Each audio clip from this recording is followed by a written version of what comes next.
and the ancestors are looking out for us. God Hayes is exposing them, man. Okay, you see that chair right there? See how big it is? Yeah. Now look at the poke chair under it. Scroll down, look at the poke chair under it. Never have it been made so clear. Young TV.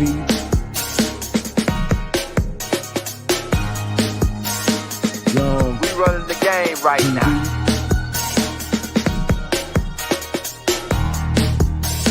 Young TV. Time to take over. Young We the hottest in the game. Hit that like, hit that subscribe button. If you just not tuned in. TV. Share, like on your Instagram, Facebook. Young TV. If you tuned in, we broadcasting live from 2030, baby.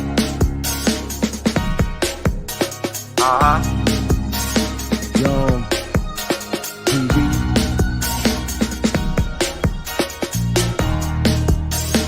Young Taking over the game, baby. Oh yeah. Young TV. Hit that like. Young TV. Get them likes up in the air, you heard me? Young TV. Ride by. Hotel Islam. Young TV. Assalamu alaikum. Flown lesson. Young TV. Hit that like. Hey, peace and love. We brought you back because we had a whole off the last tape. We still had a whole bunch of clips, but we also got some new clips to add. Hit that like button. Hit that subscribe button if you're new to the channel, man. We're about to get ready to get it cracking. We're gonna give people a little time to get in because we're supposed to be starting at 10, but we're starting a little earlier because it's so much we got to go over. I need 2 hours really to go over this. What I was gonna say, yeah. So the name of this tape is "Did Donald Trump meet up with the Aldebaran?" Now we got some interesting clips about the situation, which we're gonna be breaking down a lot of stuff. Also on the video side, we're putting out a lot of the revolutionary tapes, worldwide revolutionary, especially we working on helping our brothers over in Africa too. So we worldwide in this getting rid of these parasites. We worldwide on it. All right. This is very bad using. Oh yeah, my microphone gonna be here on the 21st. My new podcast set up. So I had a podcast set up again. And then I'm gonna start having more guests on the show. We're gonna start on December the 1st. So now let me roll the clip first about dealing with this topic, and we're gonna go in from there. Right? Here we go right here. Service currently for our current president, right? And he actually sent me a picture from his phone, and he said, "Do you know who these two people are staying next to the president?" I said, "Well, that blonde female, she's a Lyran commander. The other guy is Lyran." Now, here's the thing you have to understand: the Lyrans were actually conquered by the Draco. Right. Yes. And Yes. they look human. Yes. So some of them, yes. yeah. So when I saw these two individuals, I'm like, she's this certain commander. He went, "You're absolutely correct. He is the male. We don't know who this male is, though." I said, "Well, he's a Lyran commander. I've seen him before, but I don't know what his name is." No shit. So you helped identify him. Yep. And then it was that the picture of the blonde lady and the black dude? Yes. I remember that picture. Wow. I remember that picture. Where did I see that picture? Why did that stand out to me? But I remember that. So okay. That is interesting.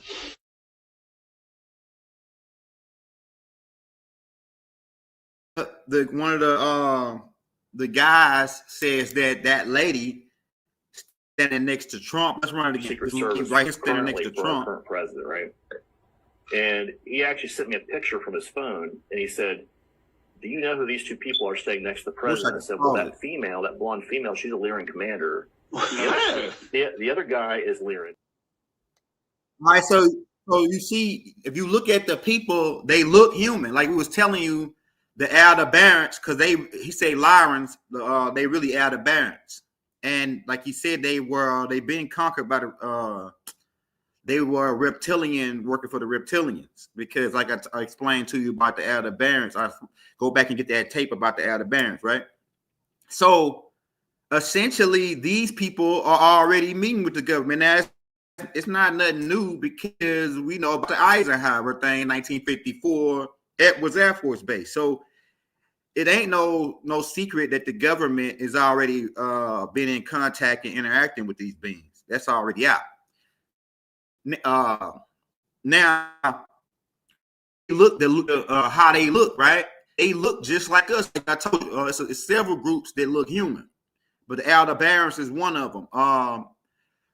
Now, if you look at and you can see that it's black Aldebarans too. That it was a black Aldebaran. Her security guard was a black guy, and he was allegedly he's some kind of high-ranking official inside of Aldebarans. Now, also, if you go back, I'm gonna probably roll the video again. You can see that Donald Trump had some kind of paperwork on his desk, right? So was that a treaty or something that he's signing with Alder? We're about to get more into it. We got a whole bunch of clips that gonna lead up to the topic. But like I say, for the most part, they look humans, and they are sort of say Caucasian looking. These for the most part, the Aldebarans, right? Now there are different species amongst of humans amongst the Aldebarans as well.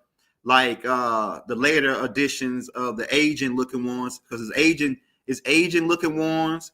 It's some that look like Iraqis. It's some that look like the Muslim one with the beard, full beard, because these Aldebarans can grow one particular species. They can grow beards, but it's another group they can't go beard. The one that went to Venus, they don't grow hair on their face because they got the Hindu genetics, right?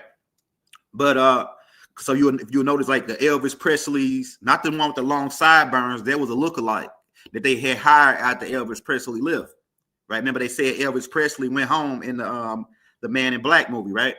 So and the ones like Nicholas Tesla, they couldn't grow beards, right? These are the Hindus. If you go back and study the most of the Hindu species, they can't grow hair on their face. But then you got another species that can, and those are the ones that mix with the warning beings, right? The hairy beings, right? Let's go to the next. Do you think that we have aliens coming, flying around or whatever? What do you think?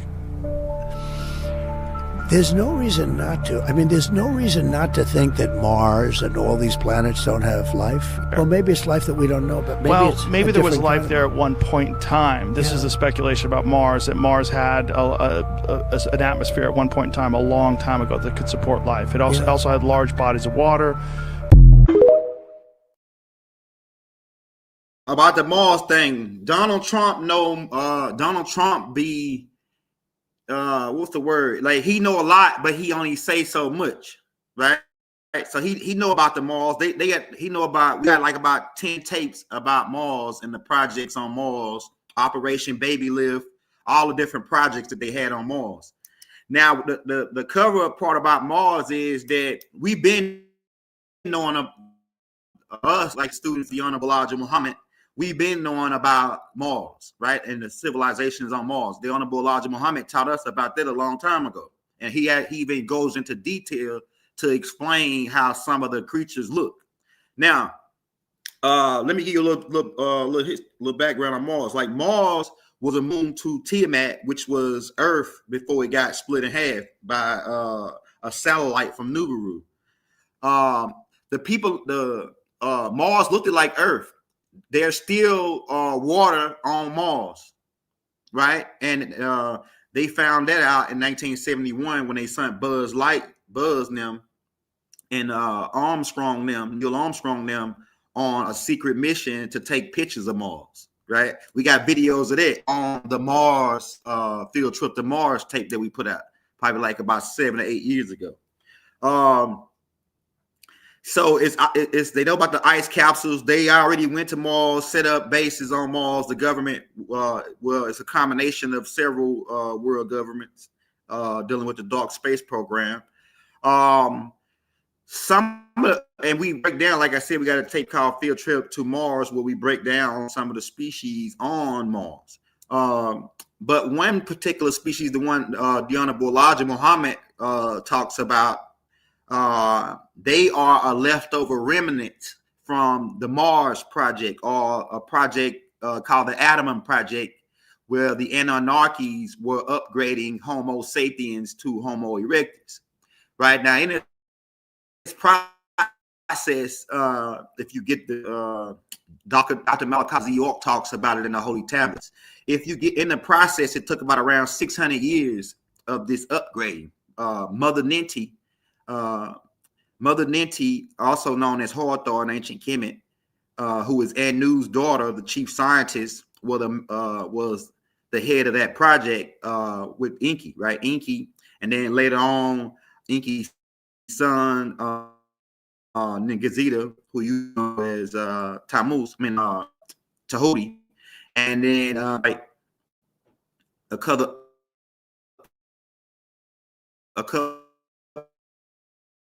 other people like Rizqiyians, was Nergal's.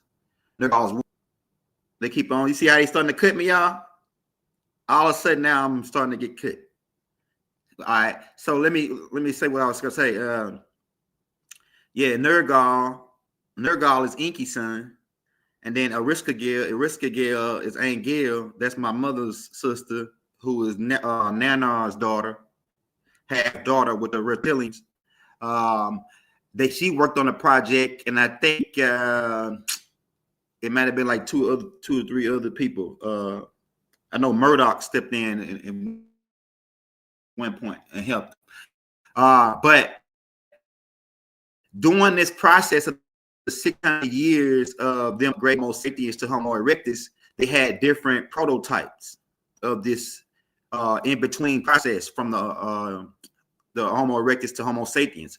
And so Enki was a little different from his little brother Enlil, right? And Enlil, Enki had a kind heart. So, and you can read this in the Holy Tablets. In the process of them to upgrade, they had some of the humans had defects, or some of the prototypes had defects, and they took 600 years to work out all the kinks. Eventually, adding their DNA to this project. Anunnakis added their DNA to the humans as the final, upgrade, right? But in that process, like I said, those leftover people during the process got left on Mars because Enki they was going to destroy. They was going to destroy these people in the process, but Enki, being he had a kind heart, he said we'll let them live, right? And so a lot of these people between that process got left on Mars. So some people on Mars are in between the prototypes, in between the upgrade from Homo sapien to Homo erectus. Another thing is that, okay, other species also evolved on Mars. You already know about the face on Mars.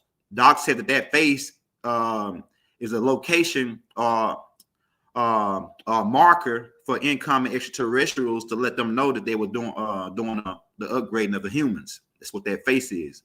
Zechariah Stitchin alludes to the fact that it was a Leilu's face, right? The Leilu had got into it with Anu. They had a final battle, and then Leilu was sentenced to Mars. He and his son Anzu, who eventually got put over the 300 Gigis on Mars, on the station on Mars, right?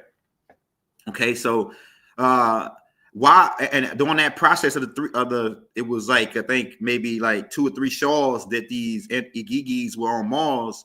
They also started experimenting with some of these prototypes that were there and start procreating some of the species, because the 300 Gigis were different types of species, right? That were like helpers, assistant to the Anunnakis. And some of these beings mixed with the prototypes, create new species on Mars. And then they also, these 300 Gigis were, some of them were scientists, and they were into crossbreeding. And so they had certain types of stuff that they brought with them that they crossbred with certain things on Mars. So this creates the population, all of these different conglomerates of things. Then later on, you're dealing with Project Pegasus. Project Pegasus is when they was going Mars. You know about the underground, the secret elevator in Las Vegas, that when you press a certain button, it goes sideways, and then it teleports them to the other to Mars, right? They got teleportation devices that can send them to Mars. We already got takes all on this in the Galactic Family of Playlist files, right? So I just want to make that clear. On the Donald Trump know about them. He might know. I don't know how much disclosure they gave him on the Mars situation, but I know about Also, Mars. importantly, we're the only ones that have this. We call it super technology. Nobody else has it, and nobody else has really near what we have. We do. We have weapons the likes of which nobody's ever seen before. Is it like super top secret? Tell, you know. I just said we have the greatest weapons. I didn't tell you what they are. Like a round ball, but it wasn't a comet or a meteor. It was something. You don't see them either. They go through here and say, what happened? What was that? The most brilliant people in the world said we cannot duplicate it. We can't. But nobody has them. Not China, not Russia. Nobody has the weaponry that we have. It's far more powerful than people understand. We have weaponry that nobody has any.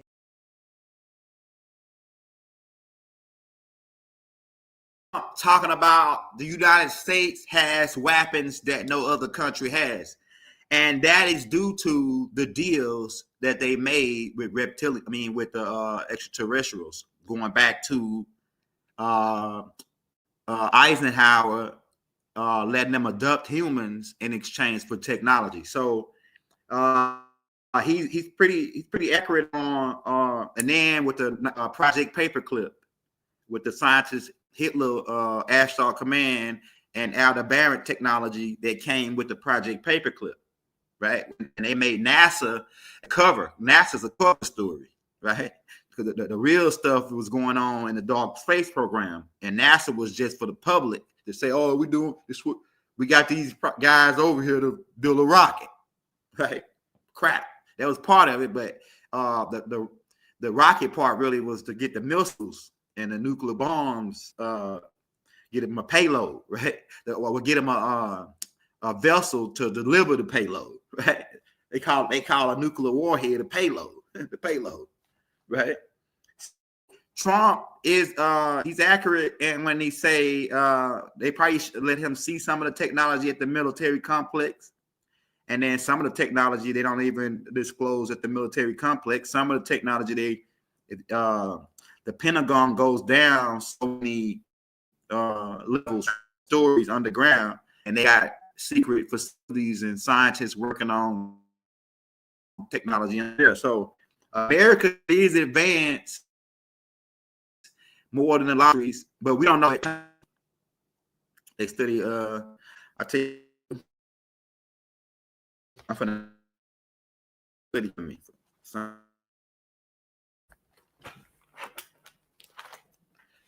Yeah, see, you see how they like to do with it when it come down to they know what young be on them. They really trying to figure out how. They got my phone tapped all. They trying to figure out how is somebody giving me all this information. No, it's just been doing it for so long. Let's try now. See if we can get a better signal. All right. So yeah, so like I said, we don't know if China have been meeting with extraterrestrials in exchange for technology, but we know United States got a variety of different types of humans being, due to being colonized, right? So other places like China mostly got Chinese, India, mostly got Indians, so different places maintain is maintained in the ethnic group, but the United States is different. Why? Because this whole the extraterrestrials got more variety of genetics to pick from in America, and also America being the melting pot.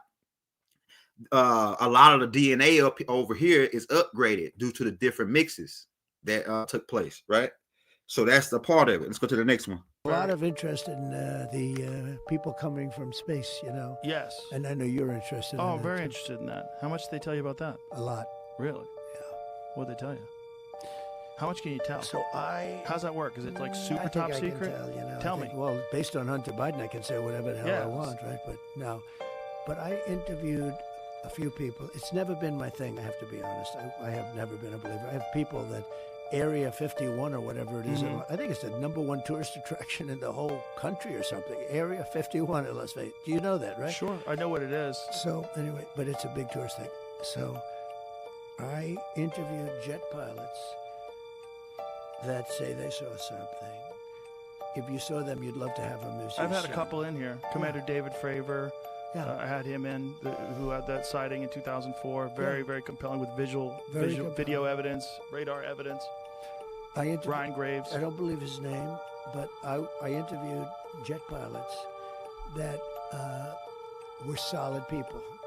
Perfect. I mean, great pilots, great everything. And they said, we saw things, sir, that were very strange. Like a round ball, but it wasn't a comet or a meteor. It was something. And it was going 4 times faster than an F-20. A lot of interest in the people coming from space, Yes. And I know you're interested in that. Oh, very interested in that. How much did they tell you about that? A lot. Really? Yeah. What'd they tell you? What he said, that there's a lot of people interested in the people from coming out of space, and he asked them how much they told you about that. He said a lot, right? So that confirms that, hey man, you're not alone. Well, we've been knowing it, but due to the church is one of the main reasons, being that Christianity colonized the world. Spanish Inquisition, Doctrine of Discovery, you already know, the Papist Bulls, etc. Being that they colonized the world, if we was to admit that, hey, Trump met with the Lyrans or these Aldebarans and they look humans, then you have to explain, hey, do they believe in Jesus? Is Jesus over their planet? And then the whole mirage of this religious game falls like a deck of cards. It falls like dominoes. Once you got to explain, who are these people and do they believe in the same? Do they even know about Jesus? And in cases they probably know about Jesus because of y'all. Matter of fact, they if you go back and watch that Conehead movie, in the beginning of the Conehead movie, one of the Coneheads, and they go to a motel, they see a Bible.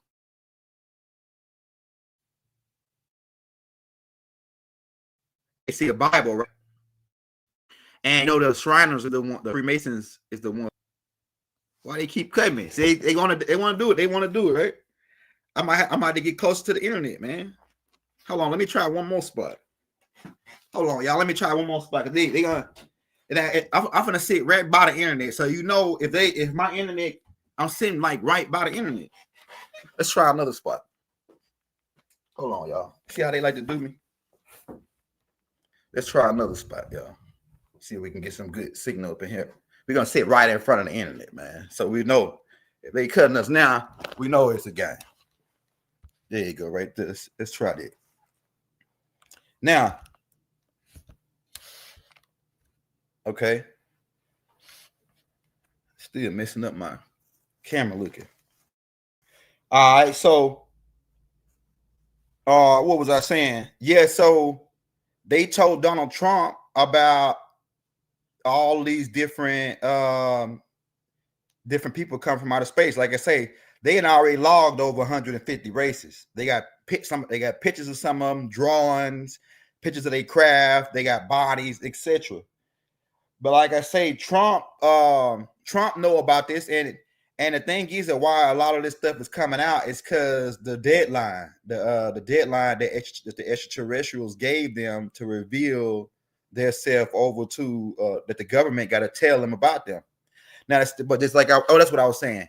Now, just imagine if they admit to the truth about extraterrestrials or the Greys. If they admit about the Greys, then religion is going to be questioned. All religions, the Allah, all these different religions is going to be questioned if when the truth about extraterrestrials come out, and it's already out. Like I said, the people that ain't up to speed, they're still talking religion. You know, they don't know what they on, right? But they're gonna have to explain, hey, do these gray aliens believe in Jesus? And then, but yeah, that's what I was saying about the Bible. The Bible that be in the hotels is put there by Masons, right? And so the conehead read and laughed. The conehead read the Bible and laughed. Right? Like it was a comic. It was a comic book, just like Rod said it was a comic book to them. Next one. I said, do you have religion? And they said, religion? Isn't that something that's created by man? Do we have faith? Yes, we have faith. Do we believe that there is that which you call God? We accept that based on our science. It's no longer a faith-based idea that there is a creator, that which you call God. That truly is. Do you believe in life after death? Yes, they do. They even have means to communicate with their loved ones. It's not some parlor trick. They really have the means to do it. But there are forbidden questions that you can't ask about what happens after death. Otherwise, you ask that, you're cut off immediately.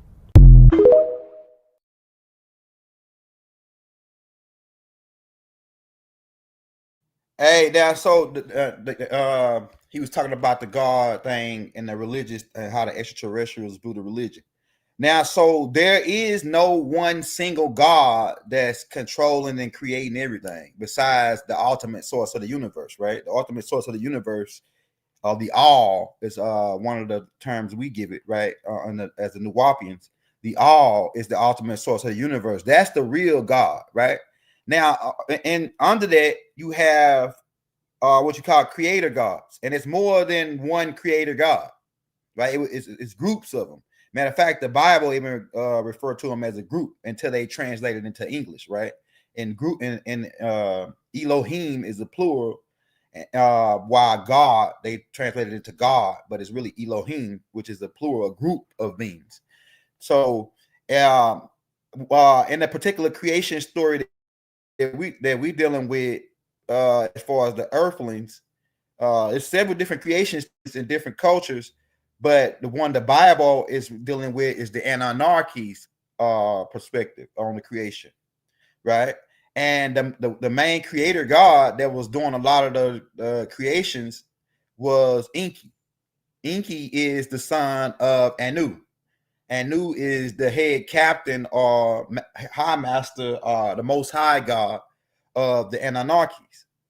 But there's other races that create.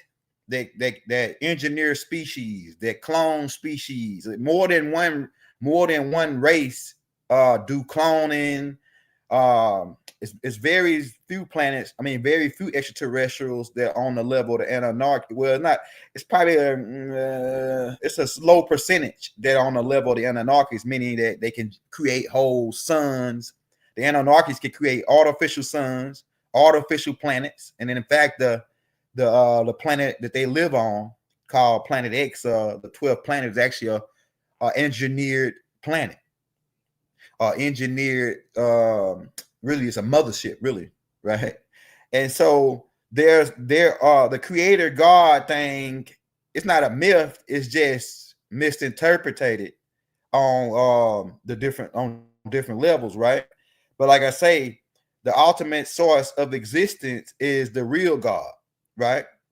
Because because all them beings, a lot of them beings still need air. They still need gas to breathe. And like Dr. Malachi Z York taught us, is that the gas is the real God. Now eat the gas is the real God, right? Because and like my teacher Artun Race to teach us, he said that God is whoever's in control, right? So if you need oxygen to breathe and you can't go 3, 4, 5 minutes without it, that stands the reason that oxygen or gas is in control, and Anunnakis need gas to breathe. We done been in situations before where the Anunnakis had to figure out how we gonna clean these air filters out, else we got a problem, right? They use limestone to put in the air filters, by the way. That's why one of the minerals they came to Earth for, right? So the Jesus, all these bull crap religions is going. This is the last year, 2026. They're gonna be going out because it was all part of a colonization by off-world extraterrestrials, mainly the Aldebarans, Dragon reptilians, the bad nomos, in certain groups of grays like the marker beings, right? Let's play this next one. Experimental version of the plane has secretly been flying for almost 5 years, and we're confident that it massively overpowers the capabilities of any other nation.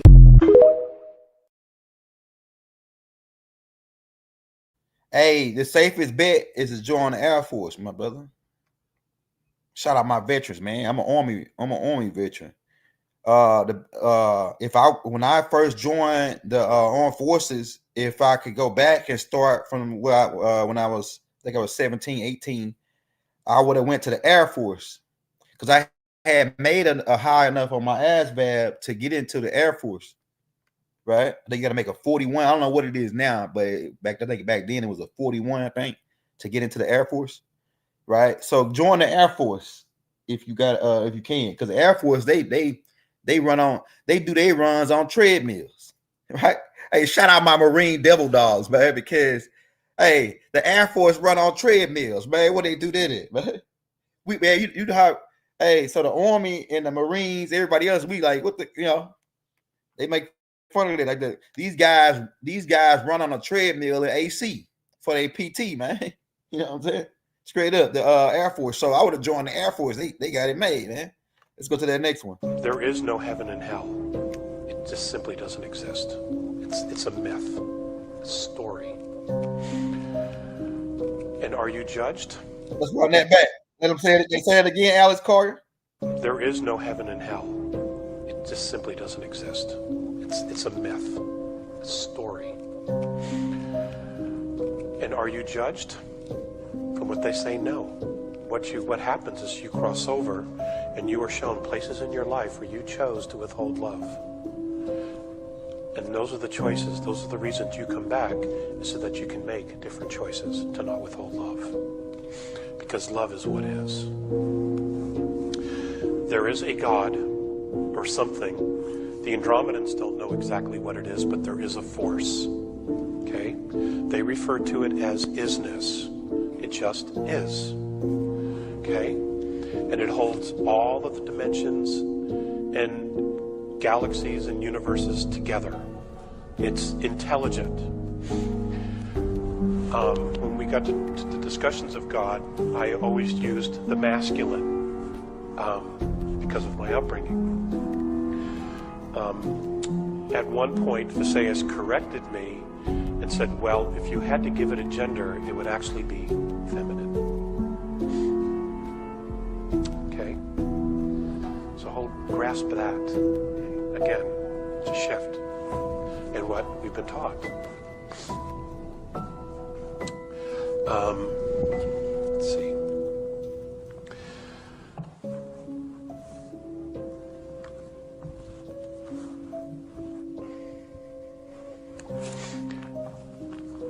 It's our destiny to travel out into space. It's our destiny to converse, to establish and create trade with other ET races. I just don't have an exact year of when that's all going to happen. Okay? But it's our destiny. And part of that destiny is being able to manage and control and live with ourselves.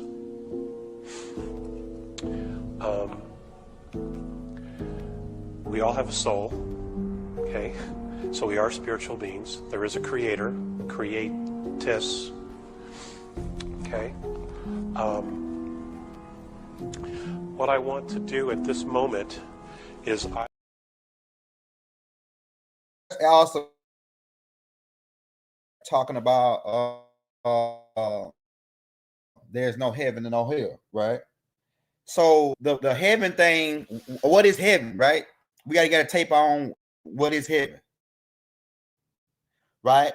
The Bible actually give you a good description of heaven, right? It's not no make believe. Heaven is what you call in space, other star constellations. Go look up for you Bible guys. Go look up book chapter 9 verse 9, where it says, "Where were you when I laid out the heavens?" And then it names 3 star constellations there: Orion, Arcturus, and the Pleiades. And the Arcturus, all these beings, all of these 3 star systems that's mentioned, the governments have met or even some kind of way been in contact with all the people from those, not all the people, but some people, some extraterrestrial races from those 3 different star systems. The Orion group, Eisenhower met with the Orion group in 1954, and he also met with the Pleiadian group in 1954, and he also met with the Arcturian group. So this is already out. It's like right there in your face, right? So heaven is star constellations, and there's different levels to it when you get into the dimensions or the different realities and planes of existence. So it's different. So that's why it's really it'll be mind-boggling to try to wrap your mind around how big this thing is, right? As far as the different levels of dimensions, then the light years. I think Pluto's 4.6 billion, right? Just your solar system, 4.6 billion miles, etc. Your galaxy, 150,000 light years. Orion, which is one of the star constellations mentioned of in Job chapter 9, is 1300 and some change light years away. 1 light year is rounded off to 6 trillion miles. The hell concept was created during the Nomos actually created that concept, the hell concept, right? And essentially what it is it's a place in the 4th dimensional realm, mental conscious realm, where if you don't accomplish whatever whatever the contract that you signed to come to this earth school, if you don't accomplish that, you go through this process. And it wasn't a place that you stayed. Hell wasn't a place that you stayed forever. Even according to the original teachings of the Catholics, it was called purgatory, meaning a place where people purge certain things out of their spirit. We can get into the weighing of the heart ceremony, which is kind of like the SM ideology, right? So hell is not a place like they telling you, right? It's more like a consciousness realm where your consciousness go to get the impurities took out. And some people it can last seconds. Some people it can last I heard up to 150 years. And then usually if you have to go there, usually you are reincarnated here to start the same process back over to fix what you hadn't did. I mean, what you did wrong, or what your spirit felt like you didn't accomplish, right? So that's the heaven and hell concept. It's not the concept that they gave you in Christianity and all these other religions. It's a bunch of crap. Ain't no God, ain't no Jesus, none of that coming back to save you. That's a bunch of crap. And when the extraterrestrials started to come out and reveal a lot of this stuff, you're gonna find out that was our part of the colonization to steal our planet. People who came to colonize us, because the reptilians used the same tactic on the Aldebarans. They created a religion where they worship these reptilians, and every certain amount of years, if you did a good job and you worship good enough, these reptilians will rapture you up out of there and you get took to some magical place. In actuality, they were getting raptured by raptors and eaten by reptilians. Right? That's what they was getting. The reptilians were abducting them to eat them like cattle. Right? Let's get to that next So there has been activity by alien or non-human technology and or beings that has caused harm to humans. I can't get into the specifics in an open environment, but at least the activity that I personally witnessed, and I have to be very careful here because they tell you never to acknowledge tradecraft, right? So what I personally witnessed myself and my wife was very disturbing. Okay. One of my constituents actually sent this next question, and I figured I'd ask it since I had the same thought. You've said that the U.S. has intact spacecraft. You said that the government has alien bodies or alien species. Have you seen the spacecraft? I have to be careful to describe what I've seen firsthand and not in this environment, but I could answer that question behind closed doors. Yeah. Pause before he answered that question. It's called plausible deniability, meaning, and keep in mind they compartmentalize all these things, because it's like they had like Bob Lazar said that he only worked on one project, or like Dan said that he was working on this particular project, because they compartmentalize things because they don't want you to get the whole picture and then essentially sell it to some other government or whatever the case may be, right? So everything gets compartmentalized. But you can see that he know about the crafts. Bob Lazar already told us about the 9 crafts they had at Area 51, and that's not even the half of it, right? Of the crafts that they got, right? So let's go to that next one. To the Joint Chiefs of Staff. Interesting. But that's how bizarre this film has gotten. And I'm not even going to tell you anything about the telepaths because I don't want it to get into the Da Vinci Code. But even Doty said that the telepathic program, the people they hired, was ridiculous. They were like one step above 1-800 psychics back in the 80s and 90s. But there was 2 men in particular that were very in touch with these beings, and they would sit down with these aliens and these beings and immediately get information and relate it back to whatever military person was in the room. As you can see on the tape, the being eventually starts to medically flag, if I can use the whistleblower Victor's terminology, and he is then attended to by the medical staff. And Victor tells us that the medical staff in S2 and S4, are more chosen for their ability to keep secrets than their medical knowledge. And again, I have been in contact. I have the names of the 2 doctors that are going to be on either side of this beam. On the bottom, you're going to see DNI/27. That is the Department of Naval Intelligence. According to Richard Doty, there's like a conga line of different agencies waiting to insert their questions to this being in the 2-hour-long interview. The interviews are conducted about once a month. What did you start to piece together from people who were in the room? And so when we say hoaxed video, I think you're saying that was what the assumption you had going into this, that this was hoax. That was sort of the media speculation about this. Now you've proven and taken it to the United States Congress, which, by the way, they're about to hold a hearing on this next week.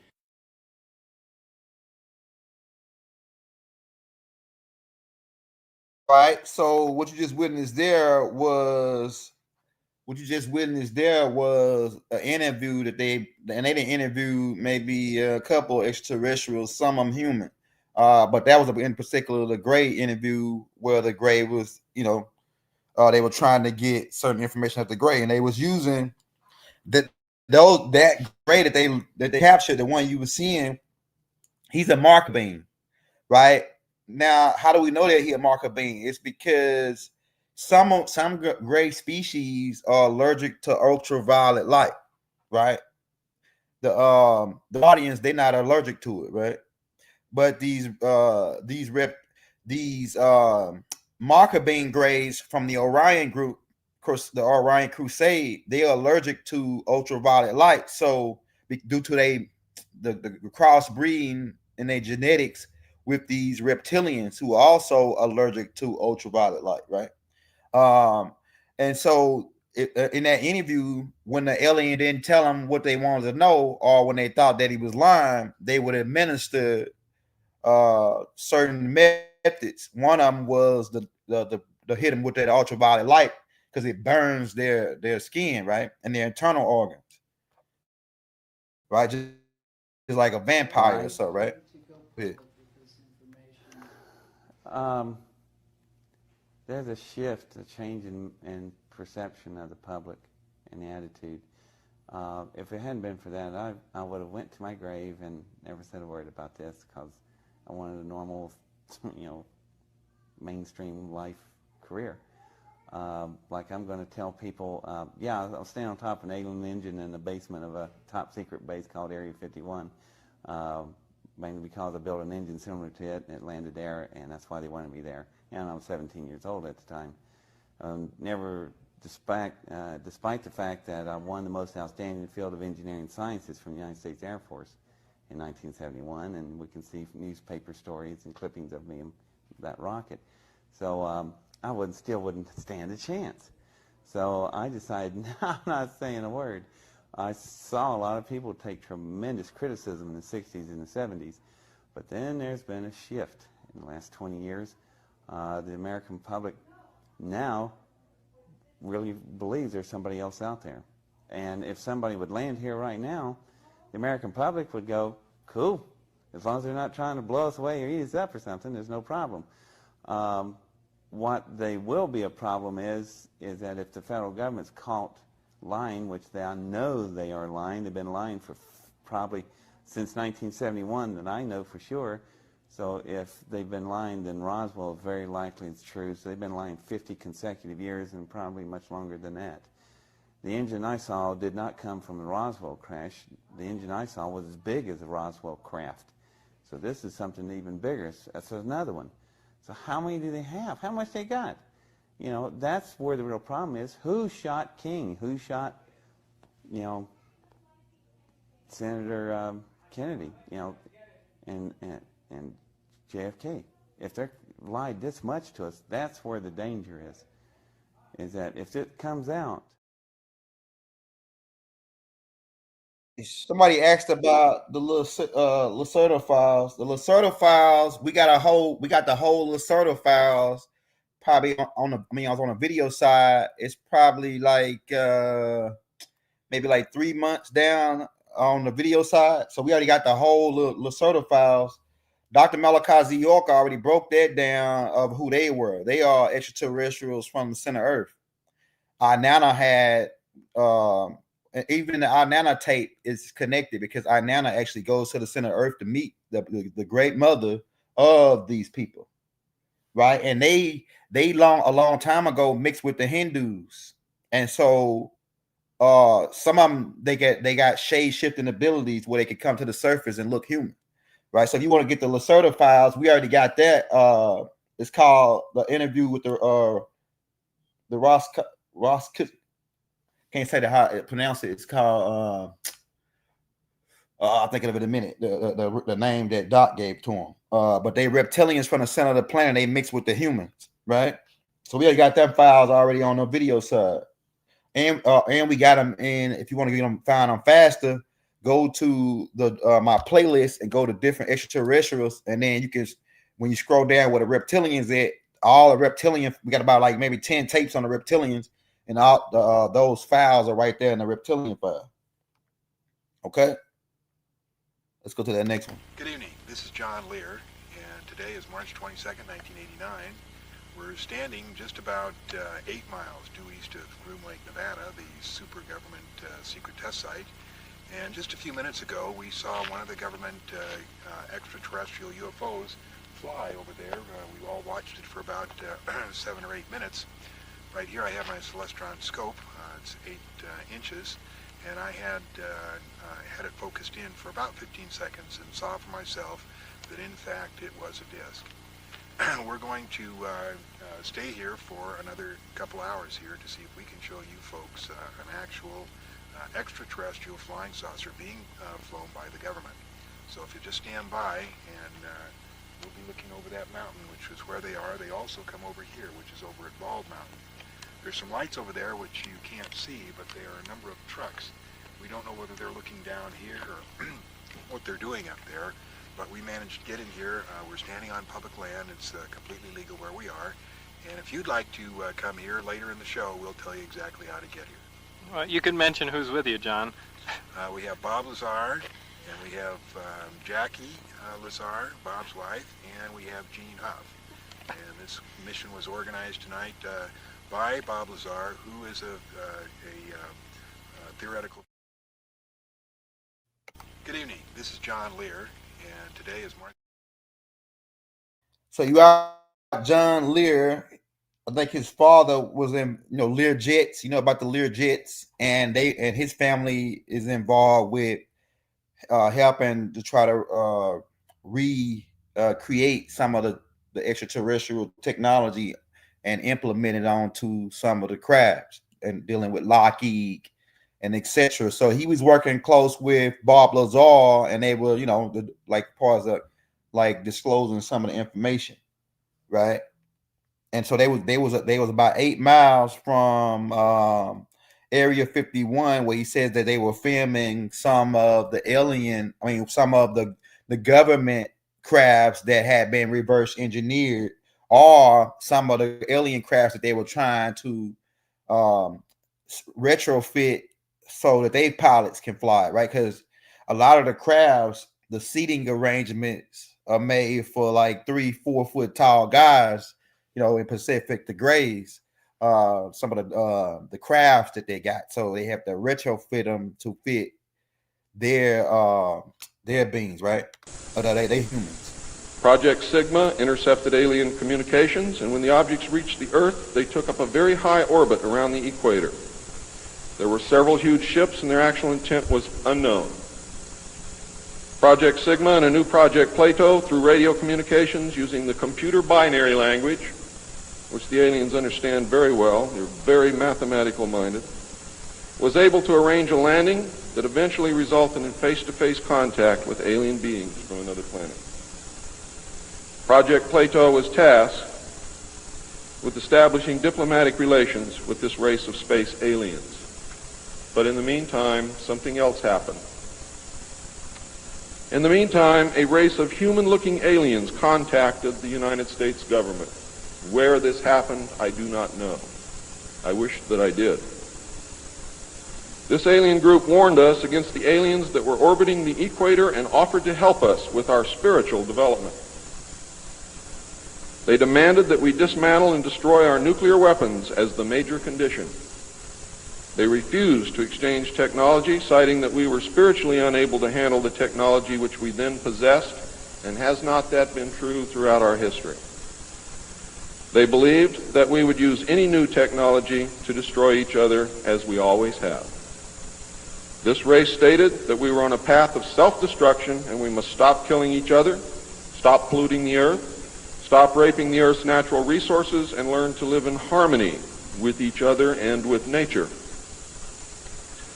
These terms were met with extreme suspicion, especially the major condition of nuclear armament, disarmament, and I have to say that I could not blame them in the face of so many uncertainties and so many alien surprises staring them directly in the face. It was believed that meeting that condition would leave us helpless in the face of an obvious alien threat. We also had nothing in history to help with the decision. Nuclear disarmament was not considered to be within the best interests of the United States, and the overtures were rejected. Later in 1954, the race of large-nosed gray aliens which had been orbiting the Earth landed at Holloman Air Force Base. It happened in 1954, ladies and gentlemen. If you take everything that Bob Ebenegger has ever said and subtract 10 years from it, you will be right on the money. A basic agreement was reached. An alien named Krill was left as a pledge that they would return and formalize the agreement. In effect, he was a hostage. This race identified themselves as originating from a planet around a red star in the constellation of Orion, which we call Betelgeuse. I believe that that's a lie. They lie a lot, and they deceive a lot, and it is evident through every action that they've ever done with us. The truth is, ladies and gentlemen, these creatures might be from Mars, really. They claim that they are from a planet which revolves around the red star, which we call Betelgeuse. They stated that their planet was dying and that at some unknown future time they would no longer be able to survive there. This led to a second landing at Edwards Air Force Base. The historical event had been planned in advance and details of the treaty had already been agreed upon. Eisenhower arranged to be in Palm Springs on vacation. On the appointed day, the president was spirited away to the base, and the excuse was given to the press that he was visiting the dentist for a toothache. President Eisenhower met with the aliens, and a formal treaty between the alien nation and the United States of America was signed. We then received our first alien ambassador from outer space. His name and title, and I know it sounds ridiculous, but it's absolutely true. His name and title was His Omnipotent Highness Krill, pronounced Krill, spelled K-R-L-L-L or C-R-L-L-L. In the American tradition of disdain for royal titles, he was secretly called Original Hostage Krill, or O-H Krill, so that Americans would not have to say, Your Omnipotent Highness.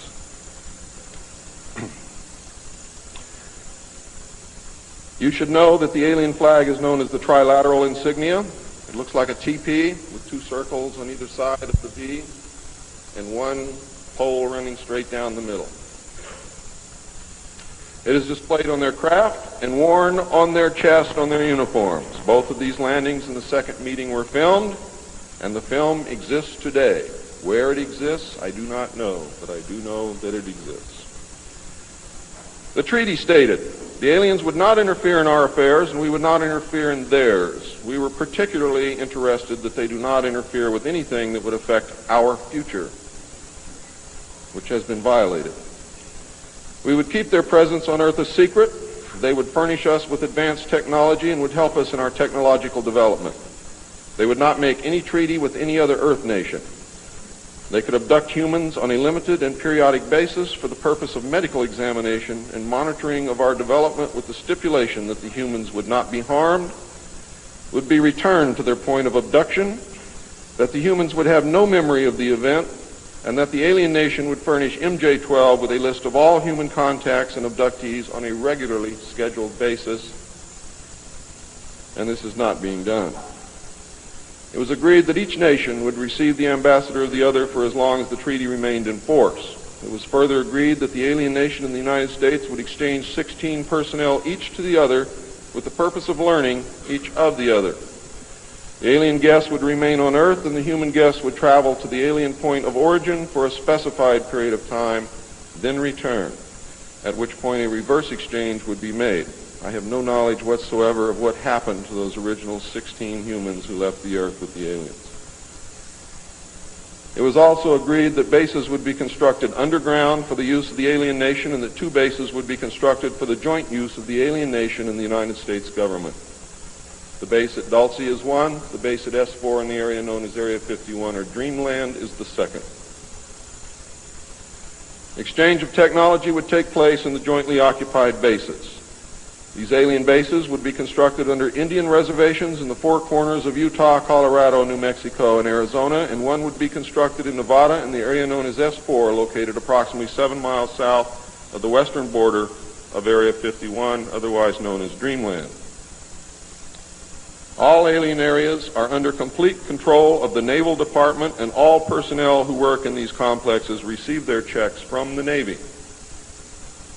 Construction of the bases began immediately, but progress was slow until large amounts of money were made available in 1957, and in the meantime work continued on the Yellow Book with the information derived from the guests.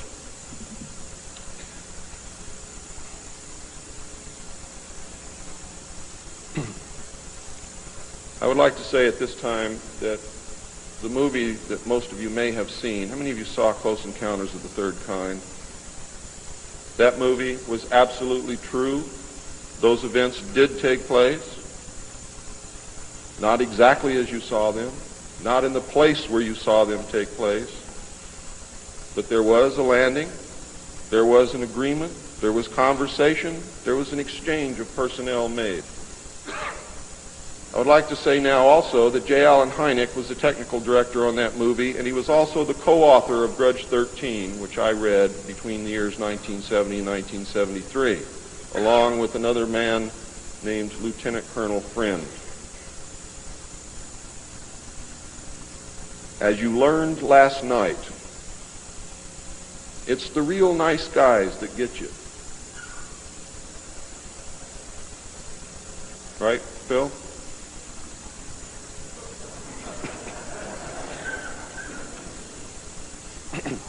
I wanted to talk about Phil Snyder. Phil Snyder got his hands cut off by the Grays. Now, let me go over some of the stuff that William Cooper, the author of Behold the Pale Horse. I got that book, right? That he went over. Now, one thing he said is that he mentioned a commander of one of the gray alien races. A lot of the stuff he was off a little bit, but he was talking about right stuff, but he was off. So I'm gonna tell you what he's talking about, right? Okay, so he mentioned the Commander Creel. Dr. Malachi Z York put a picture of a drawing of Creel inside the Holy Tablets. You can read the Holy Tablets for free, by the way, in the links in the descriptions, right? So it's a picture of Creel in the Holy Tablets.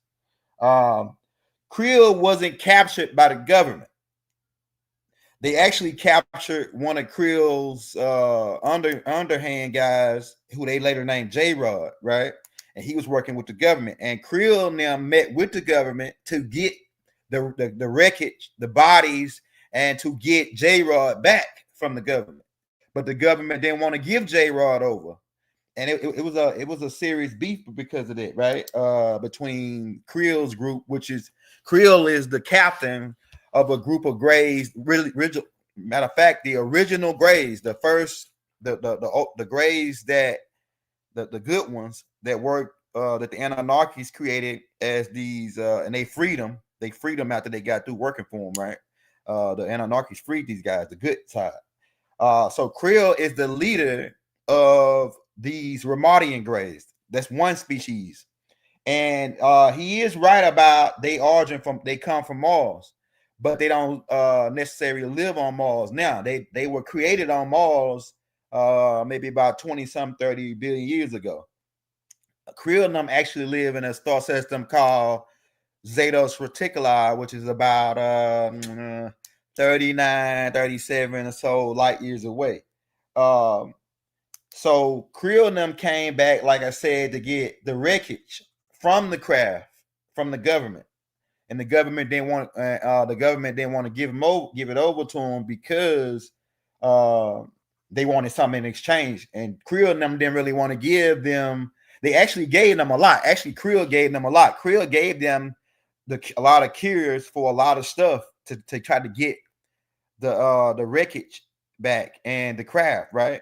I mean, and the bodies. He gave them a lot of technology or a lot of cures for a lot of disease, like like smallpox, a whole bunch of other stuff, in order to try to retrieve that craft. But the government didn't want to give it back to him. He mentions of it says that they come from a star called Betelgeuse. Now that's another group. The group that you just saw them interviewing and hitting with that ultraviolet light when he didn't want to talk, right? Those ones come from Betelgeuse. And their leader is another being, which is actually Creel's brother, spiritual brother, that run them. He ain't no guy that you want to deal with, though. He's the guy that was allegedly contacted Alice. What his name is? The one that wrote the book. That was the satanic guy. I'll think of his name in a minute. Aleister Crowley. Aleister Crowley allegedly met with this guy, the leader of the Marker Beings, and he gave him a book to start this satanic or this order or whatever, right? That's what that's the count that he give. He got a name for him, right? He even shows a description of how he looked, right? Like a big head gray, right? Now those guys are the bad guys. They actually were created on Mars too, but they come from Beetlejuice. All right. He also mentioned 16 humans being that the United States government with the dark space program did a exchange student type of thing where 16 Greys came here and lived in the doing project housing where they created the base for the Greys, right? There's several different bases that they got where they house, but the main one is the project housing where they set up the facility for these Greys. We talked about that on the last tape we just put out, right? 16 humans were sent to the Zetos Reticuli, I think it's 2, with the Ebens. That's another group. The Ebens is a different group from the Marker Beings and the Ramadians. Although the Ebens and Creel's bunch, which is the Ramadians, they are pretty much family. And they work together. They work close together, right? Because the Ebens are not. They mostly, for most part, are benevolent. For the most part, are neutral, right? So 16 military guys, I think it's called Project Sigma, actually went to live on the Ebens planet for 13 years, right? And they it might have been longer than that. I think it was 13 years, and then they got after this 13 years was up, or their research, they came back to Earth, and I think only 11 came back. I mean, well, only 14 of them came back. 2 of them stayed on the Ebens planet, right? They stayed on the Ebens planet, but 14 of them came back. So this was Project Sigma, and the government and the CIA know about this. This is documents, classified documents on this, right? So that he mentioned that. He mentioned with about the meeting with the Marker Beings, right? Because Eisenhower met with the Marker Beings as well, and the Marker Beings are the ones who did the abducting, made the treaty with the government for to abduct a certain amount of humans, and then they would report back to Majestic 12 and etc. how many what all they were doing. But that ain't happened, like Bill Cooper was saying, and the reason why it ain't happened is because, like Valiant Thor told Eisenhower and them, these guys not to be trusted. Both groups, the Marker Beings and the Ashtar Command, is not to be trusted, because they don't give it. They working with the reptilians. The Marker Beings work with the reptilians. They work for the reptilians. They are their hybrid seed or whatever, a hybrid engineered Greys. These because when after a war broke out, when the Galactic War broke out, the reptilians captured these Marker Beings, and then the Marker Beings, they like robots, and so they were programmed only to do certain things. So they really weren't programmed to fight, right? So they really were seraphims, right? For you people that's familiar with the different angels, right? They were seraphim angels, and they're not cherubims, fighters, right? But what these Dragon reptilians did is to reverse engineer some of the Greys and agitate them and make them aggressive. So the Marker Beings are aggressive. They some aggressive little suckers, man. They like fire ants, and that's the ones that they made the deal with, right? So that would explain why the reports wasn't getting reported back, because they don't really give a dang about that, right? Another thing, what else did he say? We talked about Beetlejuice. Beetlejuice is getting ready to burn out, right? It's a red star in the Orion galaxy. That's the star that the Marker Beings live under. What else? They said they would not. He said in this treaty, the Marker Beings said that they would not harm humans. That's so far from the truth. That's so far from the truth. They eat half of the humans don't get it. half of them don't even return. They get put into a blender, right? All right, let's go to that next one. If you'll indulge me, I'd like to read 2 pages from advice from the extraterrestrials.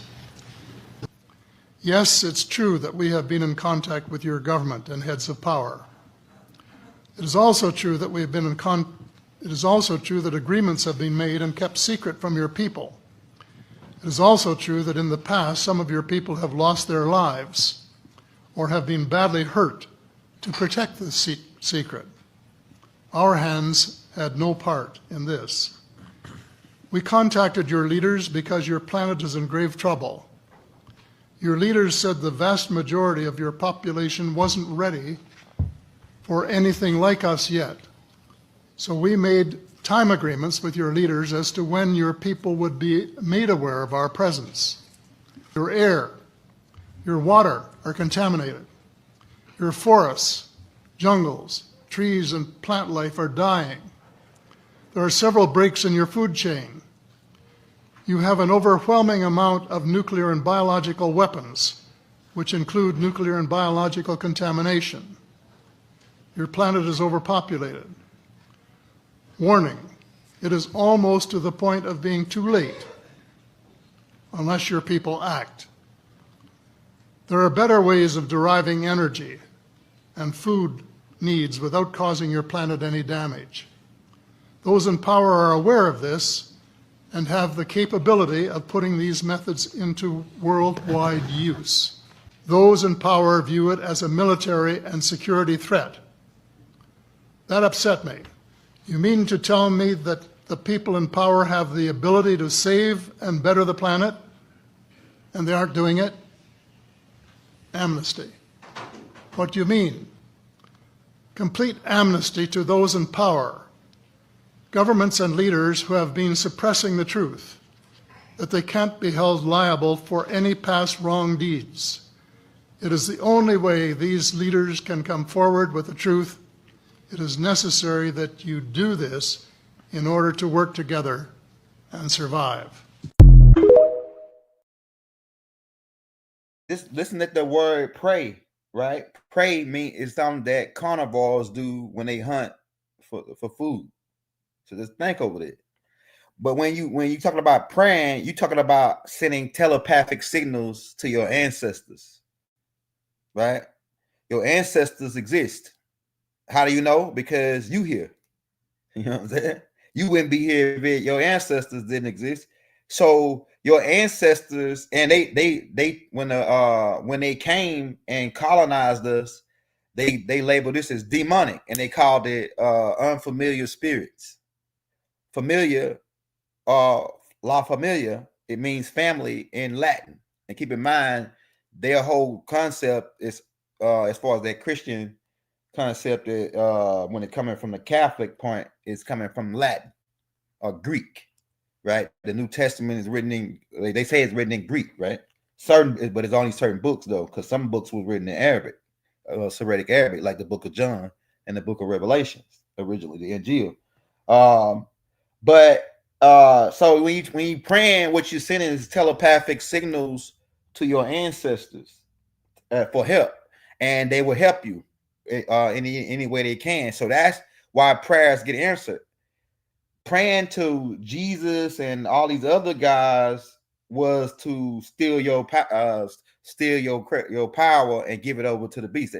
Give it over to the beast, right? That's why they show you a white Jesus, scraggy haired Jesus. They want you to give your power over to the beast. So when you praying, you sending telepathic signals to the universe, and asking for help from the ancestors, which they labeled as demonic and etc. Right? This is what we were doing before they came for thousands of years, right? Somebody else mentions. Somebody mentioned element 115. Yeah, element 115 was given. Some of it was given. A small amount of it was given to them by the Greys. I think Bob Lazar says they had about 500 pounds of it, right? But it's 500 pounds is still not that much, because element 115 is a super heavy element, right? So one little small gram of it can weigh a pound, 10 pounds, you know, the super heavy metals, right? What else somebody said? The good aliens. Then somebody asked if the Andromedans good. Yeah, so there are bad Andromedans and there are good Andromedans. The blue skin Andromedans, the ones that's here to help us with the Ascension Project, the ones that Alex Collier is in contact with, they are a benevolent group here to help working with the blue avians. The blue avians are the blurred beings who are here to help us ascend. And keep in mind, a lot of the good ones that's here to help us, one of the reasons they here to help us is because their genetics is part of our genetics. Remember, we talked about on the last class, right? That and Alex Collier mentioned this, that our DNA is made of 22 different races. Actually, 23. The 23rd would be the Anunnakis, but 22 different races. And the bird race and these Andromedan blue guys are part of that DNA structure, right? Or that chromosomic structure. So they have sort of an investment in us, because if we make it, everybody make it. If the Earth humans make it, everybody make it. This is one of the biggest projects in the galaxy. That's why I told y'all that Earth is being protected by the Protected Planet Treaty, and for somebody to try to invade, that'd be suicide, right? What else did we say in that on that thing? That was it. Let's go to the next one. Where were we right here? Did you know this man, Donald J. Trump, introduced this act November 2nd, 2020? What's in this act? Oh, you know, stuff like enables the release of new technology such as alternative energy devices.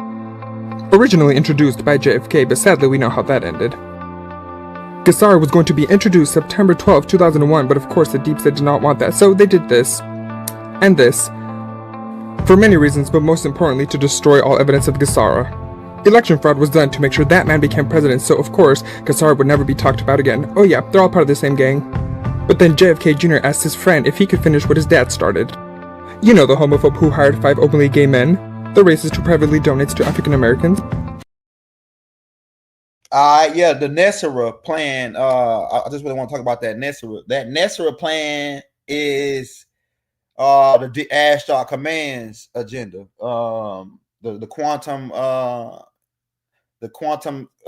monetary system, the electronic monetary system, which they've been introduced in the 50s after Eisenhower got the plans from these Ashtar Command guys. And now Trump is finna, I guess Trump signed a bill to fully activate this NESARA plan, which is pretty much the quantum banking system. And it's already in play. Like, a lot of banks had already switched to this system already, so that's already on the way. But like I say, once you get your money, once we get our money all electric or crypto, Ashtar Command can rob us blind. And Trump, don't fool yourself. Trump is Ashtar Command. Trump is Ashtar Command, man. Okay. If you're just not coming in, the topic is, did Trump meet with the Aldebaran commander? And we already, at the beginning, we played a tape about Trump meeting with these Aldebaran. Let's play that clip again for the people that are just not coming in. Let's play that clip. It ain't but a couple seconds. Secret Service currently for our current president, right? And he actually sent me a picture from his phone, and he said, do you know who these two people are staying next to the president? I said, well, that blonde female, she's a Lyran commander. The other guy is Lyran. Now, here's the thing you have to understand. The Lyrans were actually conquered by the Draco. Right. Yes. And they look human. Yes. So, some of them, yes. Yeah, so when I saw these two individuals, I'm like, she's this certain commander. He went, you're absolutely correct. He is the male. We don't know who this male is, though. All right, so you see that, right? The Aldebarans are the hybrid ones, which is the ones that's in charge, the commanders. They all got shade shifting abilities due to their reptilian genetics, and so you can look at them and tell that they holding a human form, and so they can change their skin tone, etc. Go watch. It's a it's a X-Man. An X-Man. They show you actually the woman that's an X-Man. She part of the reptilians from the center of the planet. They can touch you and then look like you or emulate the humans, right? So we wanted to play that for the people just coming in. That's what the topic is about Donald Trump meeting with those guys. Let's see what we got right here. Do you believe our government has made contact with intelligent extraterrestrials? Something I can't discuss in public setting. Okay, I can't ask when you think this occurred. If you believe we have crashed craft, stated earlier, do we have the bodies of the pilots who piloted this craft? As I've stated publicly already in my News Nation interview, biologics came with some of these recoveries. Yeah. Were they, I guess, human or non-human biologics? Non-human, and that was the assessment of people with direct knowledge on the program I talked to that are currently still on the program.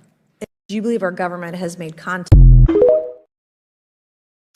So yeah, it's already out. All the disclosure. This is the year of disclosure, year 2025. We already knew this though. It's just now that the government is coming out to say it. We already knew that they recovered the bodies from the Roswell crash and other crashes. We already know that they had the bodies in these two. They showed us in Independence Day. They show you in these movies what's going on, right? And it's really like a two-part thing. Like it's like they show it to use it as disinformation, but then they show it to use it as disclosure on a level as well. Let's go to that next one. I named 5 different species here.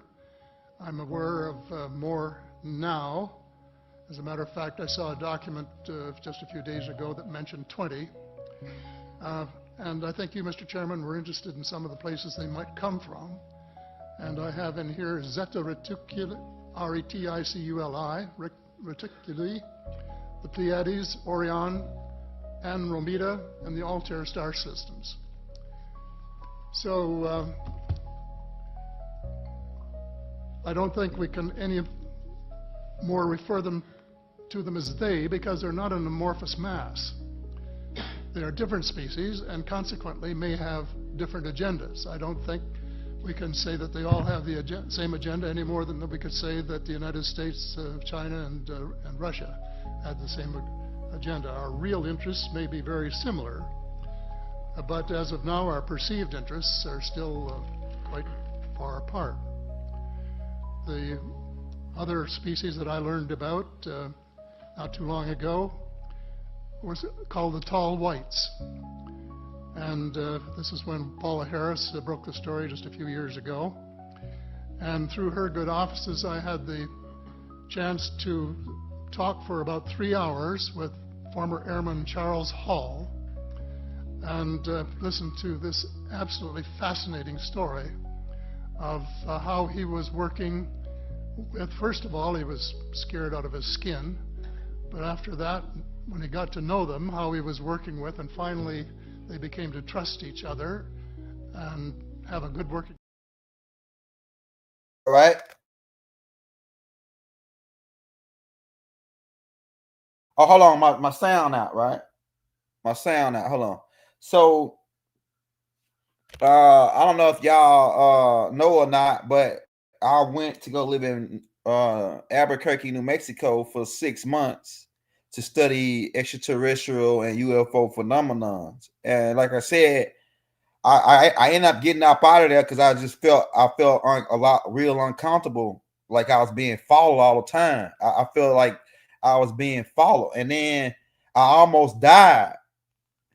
And then I almost died. I was in the hospital for 2 weeks, pausing. I was pausing and I was pretty much dead. But the only thing that saved me, I don't know how I went to this hospital, but I went to a hospital I was on a reservation. The Native Americans saved me. I went to a reservation hospital. I didn't go to like a regular hospital in Albuquerque. I went to Native American hospital, and they saved me. And I ain't had no insurance in them, right? They saved me. They did everything to do to just keep me alive. But I was being this after I got my car broken into. First, I got my car broken into. Then I was being followed every day. Feel like every day I feel like I was being followed, and it's by black your Audis and things. If y'all been with me, I talked about this before. They used to follow me every day. I felt like and watch me. I had several good footages of. I had a footage of a ball of light coming out the ground. I'm talking about out of solid ground in the middle of the desert, right?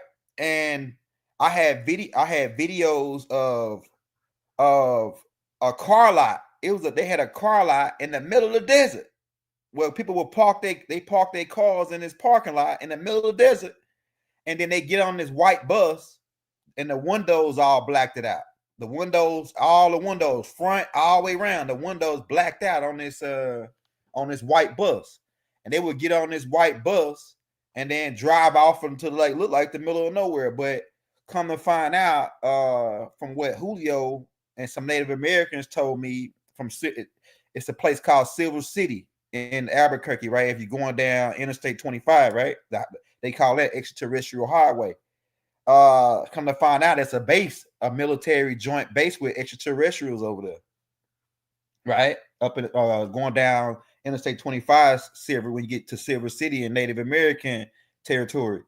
Another thing, I had a good friend of mine, a guy that I made friends with, who was part Native American. He was part Navajo, part Mexican, but his mother was a Navajo lady, right? He lived on a reservation, and he actually worked with me. Julio is the ones before Julio. I had never heard of the tall whites. Julio is the one that told me about the tall whites, and then when I started researching them, I found other people talking about them. But Julio told me about his encounter with the tall whites. So I'm gonna tell you about I actually already got a tape out on the tall whites. I'm actually gonna do another AI tape on it too, right? But the tall whites really are gray human hybrid mixed, right? But his encounter with the tall whites, Julio told me that he said that one day, Julio, he like 40 something, right? But he looked at 18 years old. And he told me what he was doing to stay that young, right? He drunk this. He used to go to this farmer's market. They had these farmer's markets in Albuquerque, and he used to get these smoothies. But these smoothies, they make them from scratch right there, meaning you could go out there and pick your vegetables, right? Pick all your vegetables you want, and then you hand them to them on a tray, and then they throw them all in the blender and juice it for you, right? So he used to drink these juices every morning. And the main thing that he put in the juices was beet, these red beets. And the red beets, he said, that kept his blood young, and that kept him looking young. So Julio looked at like 18, 19 years old, and he was like in his 40s, right? But so he used to get young girls like in their 20s, that he could attract young girls because he looked at young. And so he ended up meeting this girl. She was about around 20 something, and he was dating her. And so one day he wanted to take the girl somewhere to have, make out with the girl. And he couldn't take her back to the reservation because he said he wanted everybody in his business, and he had a girl on the reservation that he was dealing with, so he didn't want her. It was kind of like that type of thing, right? So he said he didn't have no money to go to a whole room, but he had this Jeep truck with the with the hatchback trucks where you got the back in there where you could get in the back, and it's kind of like a little room back there. So he had one of them trucks. So his idea was, I'm gonna go pick up this girl, and then I'm gonna find a park, and then I'm gonna go and knock her down, right? Go and get her right. So he did that, and he said he drove for a while because Albuquerque sits in the middle of the mountains.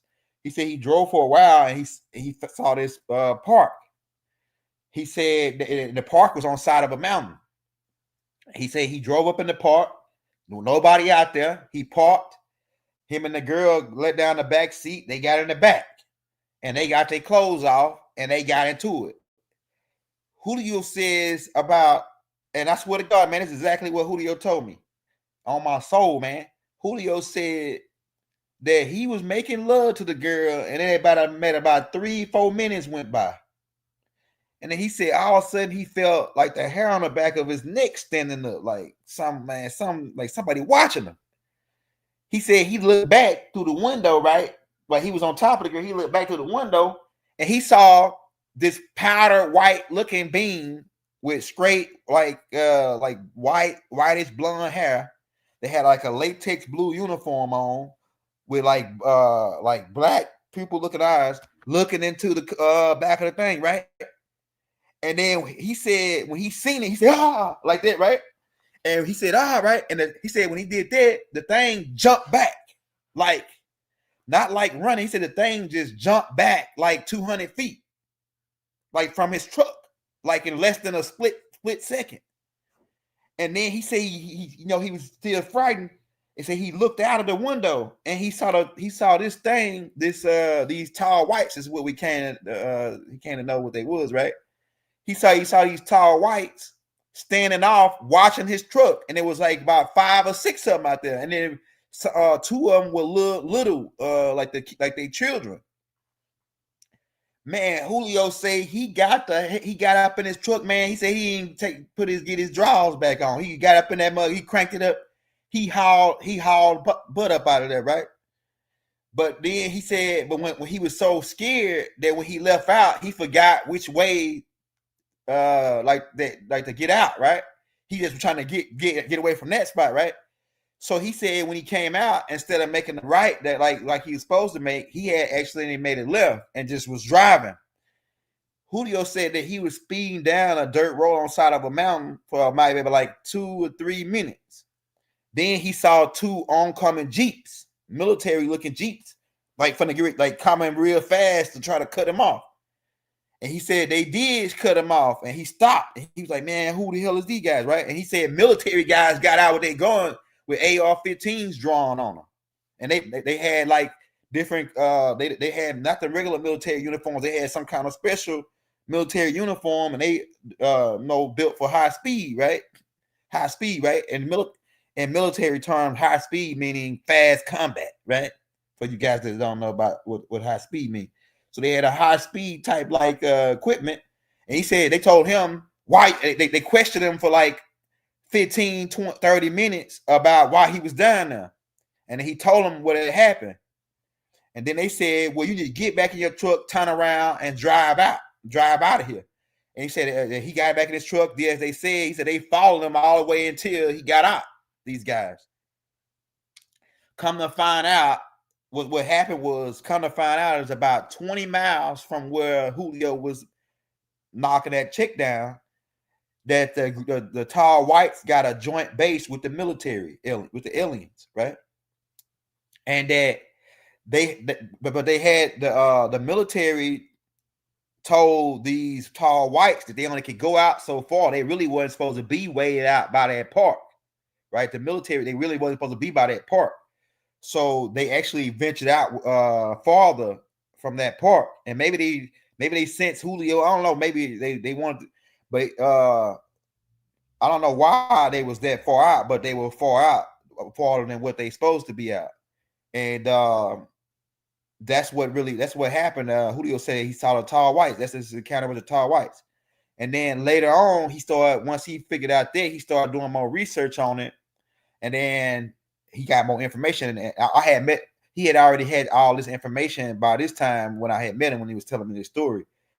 And then so one day Julio said, come here, right? He called me to the back of the building at the job, right? And he said, look on top of that mountain. You say, you see that? I say, yeah, I see that. It look like some kind of like a salsa tape craft, right? And it was real shiny, it looked like foil, like a shiny foil. And it was just sitting on top of the mountain. And Julio said, yeah, that's the tall whites spacecraft that they come. And they said they come and go. They got a base right there with the government, right? That's what Julio told me, right? So I just wanted to tell you that story about that encounter. Let's go to that next. Clip. Speed of light.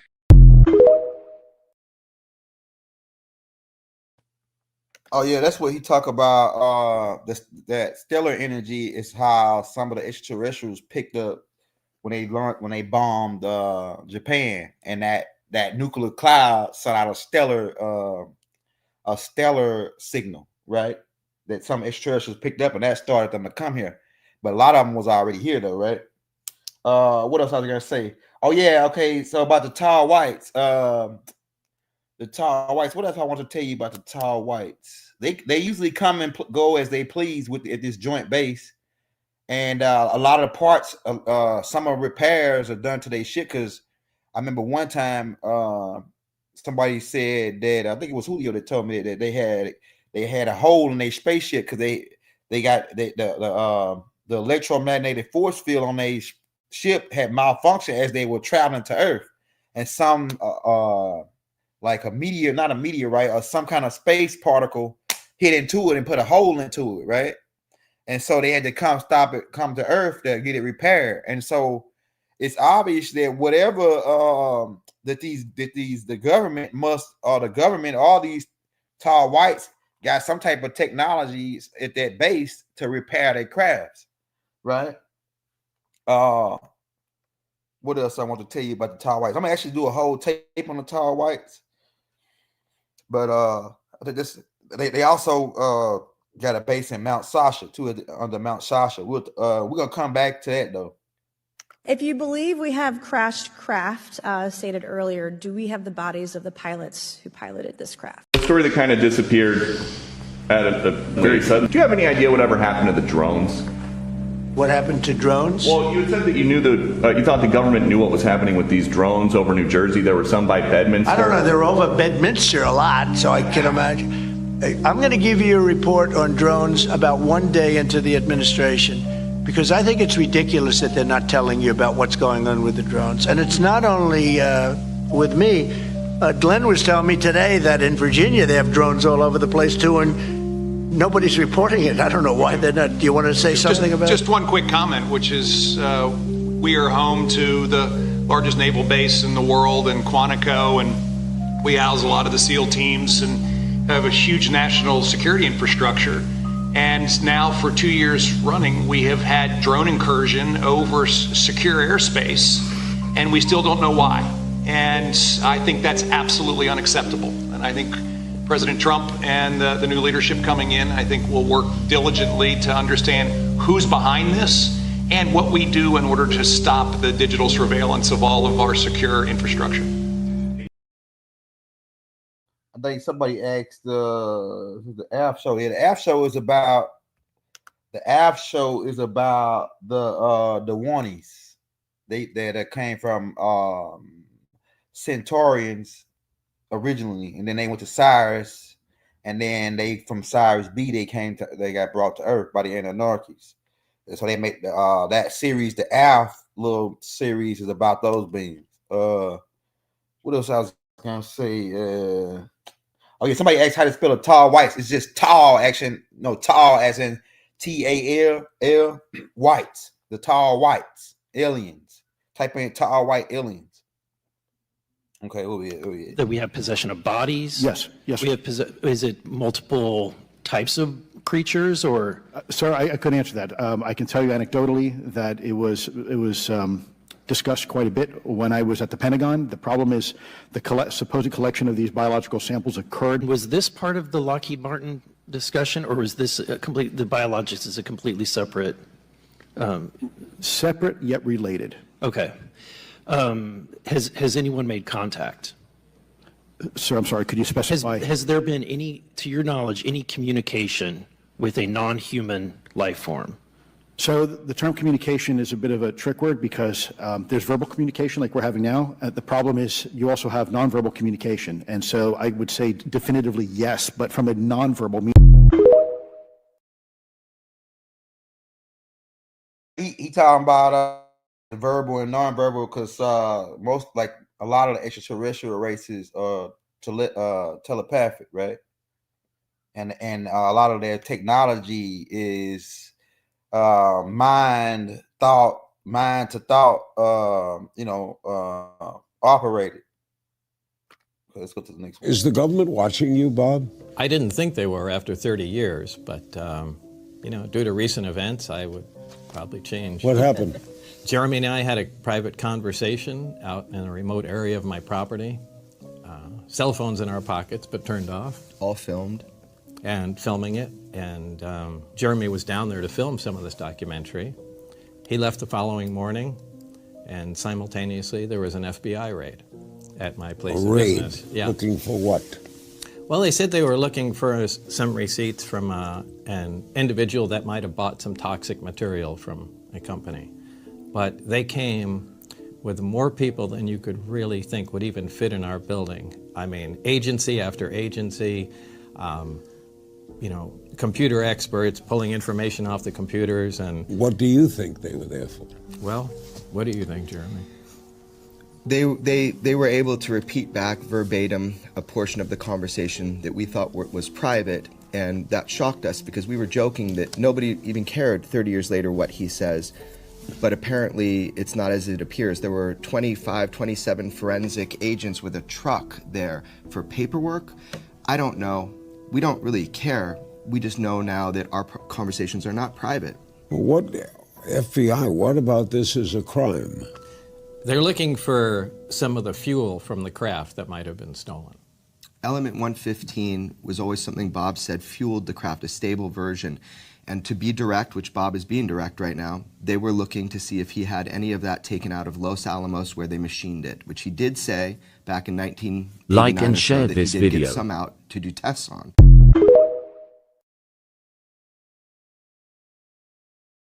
There's Bob Lazar right there, who had just recently had his property raided by the FBI and really it was Majestic, the military group, right? And they probably, like he said, they probably was looking for the whatever element 115 that he had. But what else I wanted to say about that? Yeah, he said that's what I wanted to tell you. Yeah, he said that they was on out there on his property. They had their phones off and they were filming. And they were wondering how can the government hear partially what they said in the conversation.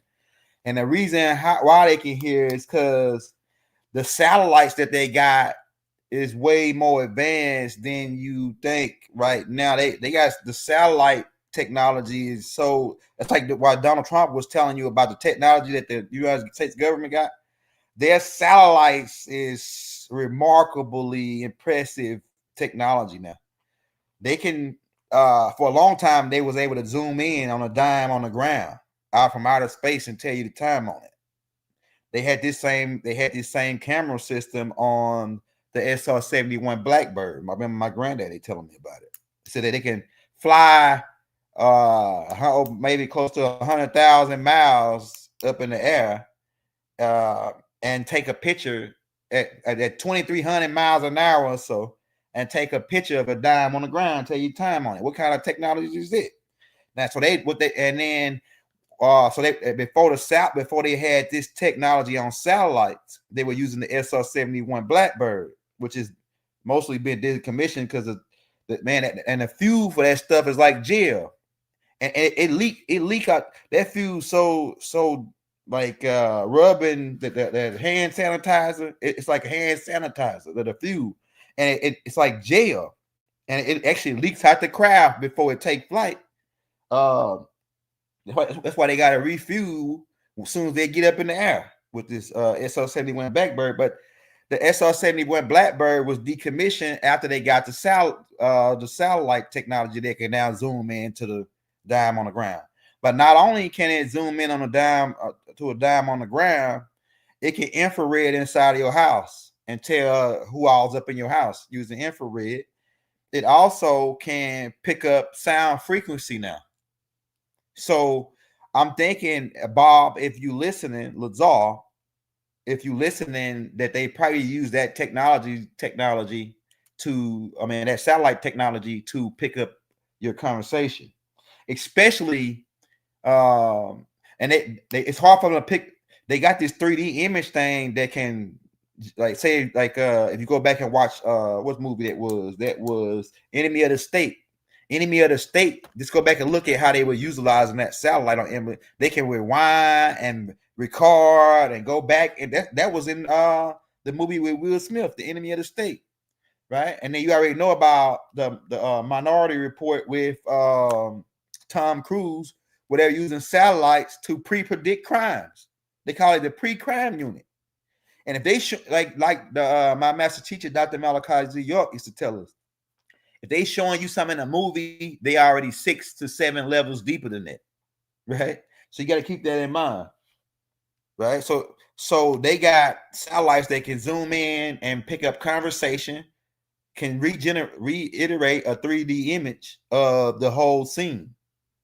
Yeah, you can do that on Google just about now. You know what I'm saying? You can do that on Google Maps. You know, the average human, right? So let's go to the next one. We got a couple more, then we're gonna get out of here.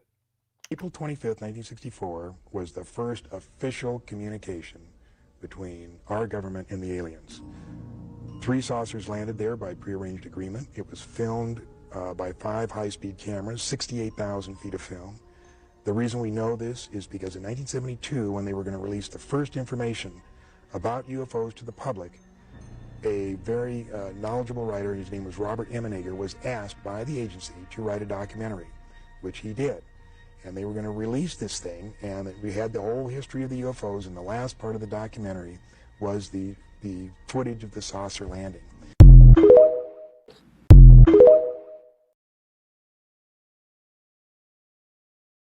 There's another one that actually escaped from captivity. Yo. But he actually convinced his interpreter or his interrogator to help him escape, because the program was trying to get him to open a portal for them, and they wanted control of it. And the guy eventually, the interrogator actually pushed him into the portal and had surreptitiously given him in the movie, but they got the Stargate technology. Y'all know about that. That's the portal I think he's talking about. Now the beam getting sent through there, I think he referring to J-Rod, the J-Rod incident. And I think Dan is the one that got in trouble for letting him go through, because he was getting to Dan Bushik, I think his name. He was getting to Dan because every time Dan would administer and try to take the samples from him, J-Rod was connected with him, and he could feel his pain, he could feel his emotional. And I think that Dan risked his own career and life to help J-Rod get back through that. I think J-Rod got sent back. I don't know for sure. I can't confirm that part. I hadn't heard anybody talk about it, but I heard something like that, right? That J-Rod was able to escape back to Zados. Okay, let's see what we got. So I crawled, dragging that gun under these trees until I got about 20 feet from that orb, 20, maybe 30 feet. And the electricity from it, the buzz, the static, my whole body felt like needles. The hair was standing up, and every goosebump on me was just tingling. And the energy was so strong, I couldn't go any closer. I just turned around and I backed away, walked back out of the forest, crawled out. And I got to the pine trees where the fence was crunched. I stood up and I went to step over that fence. And the minute I went to step over that fence, there were 2 of these beings just appeared right in front of me. They were standing like 3 feet from me, and just enough gap I could walk between them. And immediately I felt this shame come over me. Shame that I had this rifle. Why I brought this to fight something that there ain't no fighting, right? So I took the gun and I tried to hide it behind me. And what they put in my head was what changed me. From that point on, I never hunted again. I don't harm bugs. I have a way with animals now nobody understands. I have 50, 100 ducks. Wild ducks will fly in and fly right up to me. If you come out there, they're gone. But they'll fly right up and eat from me, feed them. Wild mallards. And if anybody knows about mallard ducks, they're one of the most skittish creatures in the world. They fly at thousands of feet high at 80 miles an hour, and you need duck calls and blinds and decoys in the water to get one to land. Well, I have whole flocks of them fly right in and eat. I can feed them. But that wasn't like that before. But these beings told me that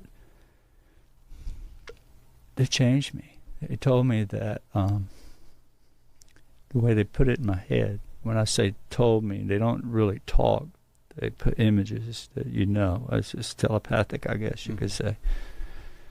But it made me understand that the whole world is alive.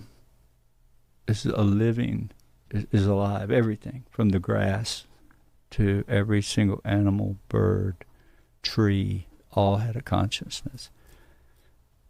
They even put images into me of the cells in the body, like. I can tell you, you'll see those files that I shared with you. They did find stuff. There was an incident in October of 1982 over an ICBM base where UFOs popped up, was observed over this base where the missiles are pointed at us, United States.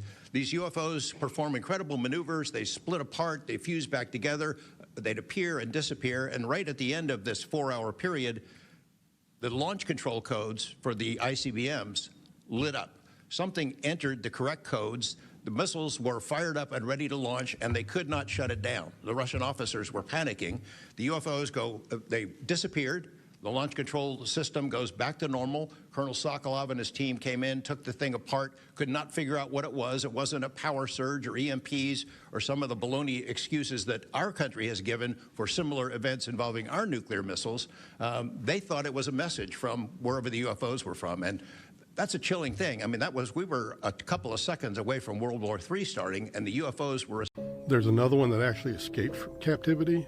Yo. So he met secretly with these members of the Department of Defense, and they told him that they were part of a non-existent group inside the DOD, and they began to engage in occult rituals to communicate with these entities. Now, he says that their bigger group was engaging in what he called satanic rituals, and he even said that the DOD contacts hinted at human sacrifice being done on the taxpayer dollar behind closed doors on government facilities on Operation High Jump. This was a joint task force between the American government, the British government, and the Australian government, headed by the U.S. and Admiral Byrd. They go down to Antarctica and what turns into a UFO battle, and their big plan got cut in half, and they had to come home early because we lost men, we lost ships. There's stories of UFOs coming up out of the water and just cutting ships in half with laser. I mean, just crazy stuff that you only see in movies. What's fascinating about this is that this was a joint task force with those same three governments that are now working together with Standeo, the British, the American, and the Australians working together on alien technology yet again, years after Operation High Jump happened. Standeo was working as a secret agent for the FBI in Australia inside of the deep underground military bases. And he said while he was in the program, he knew about the deal with Eisenhower. He knew in the program that President Eisenhower had made a deal with what they called alien entities. I believe that the evidence points to two events taking place, and these two events happened 1 year apart. The first one happened at Edwards Air Force Base, where Eisenhower disappeared. Non-human intelligence has been interacting with humanity. This interaction is not new, and it's been ongoing. And they're unelected. Wow. If you look at the radar tracings of these things, these objects can be moving at 200,000 miles an hour, make a right-hand turn. And there are occupants on these. Now, you know, I mean, any pilot knows if you had the G-forces of that, your brains would come out of your nose. Mm-hmm. There's no way it'd be fatal. But because it's correcting for 1G, and there's a sort of a bubble, an envelope in space-time that this object is moving in, there's no limit to what it can do. So they don't feel the G. They don't feel it and go straight up, you know, at, like one of the radar things we have from Belgium, I got from the Belgian Air Force, was an object that was at, you know, slightly above AGL, a few feet above ground level. And it went from there to boom, like 100,000 feet in one radar. we're gonna probably come back and explain some of the how the crabs fly on another tape. But I'm gonna answer this question, then it's gonna be the last question. Then I got to get out of here. Somebody asked. They said, "Why don't the extraterrestrials?" Her input is on the screen right here. Why don't they contact us? Well, Dr. Malachi Z York broke it down like this: is that we ain't in power like that. Like we ain't in control of the government like the Nubians. We not in like we don't got no military equipment, none of that. They contacted certain groups in Africa. No, but they mainly contacting the U.S. and Trump and Eisenhower and going all the way back, right? It's because of the military power and might that the United States got the biggest military power. Like we got the most aircraft carriers. I think China only got one or two, and they still having problems trying to land on them. But so we got America is the biggest like power, world power. So that's why they get in touch with the Caucasians. Most of the Caucasians or the people you saying it's Caucasian, they are in charge of the government. So that's why they contact them instead of us. Now, a lot of you do get contacts or telepathic messages and etc. But as far as like physically, and some of people might have physically met the beings, but as far as them coming, shaking hands and doing a deal with you, you really, why would they do a deal with you? You don't got nothing. What you got that you could give them? What can you give to these extraterrestrials that they that would warn to them to come and make and have a meeting with you? So that's why they don't necessarily come and make deals with the original people who are the Nubians. And that Nubian term is very broad. It's different shade colors. It's different shades and colors in that term Nubian. Right. So I just wanted to answer that question. So that's the reason why. If you was in charge of the government, they'll be meeting up with you. Or if you had some type of advanced tech power to where you got control, they would meet up with you. And another thing too, the reason why they adopt Nubians, but those are special cases. But they mainly don't adopt humans. Is the reason why is because they mainly don't adopt Nubians, and the reason why is because you are more than a human. They only can adopt them. They only can experiment on mankind. That's like because mankind is more closer to the beast trait. So they really only adopt animals. So the mankind to them really is considered as an animal. And you're not an animal. You're a God, really that really surpassed them, but due to religion and different mechanisms, a lot of your powers are being not cut off, but I can say cut off because if you shout out Moon Shadow for the super chat. A lot of your you have telepathic abilities, you have all these abilities. But when you don't practice on them all the time, or when somebody tell you, "Oh, that you gotta don't worry about no psychic," and tell pray to get to Jesus, go Jesus this Allah and Buddha and all this other crap, right? To cut you off from who you are. So once we get rid of that, all these extra stuff that they gave us to pretty much trap us and compartmentalize us, and we start using these senses and things that we got, we'll be able to contact. We'll be able to contact these guys, right? So I just want to make that clear, man. We about to get up out of here, man. Peace and love. Free master teacher. Never have it been made so clear.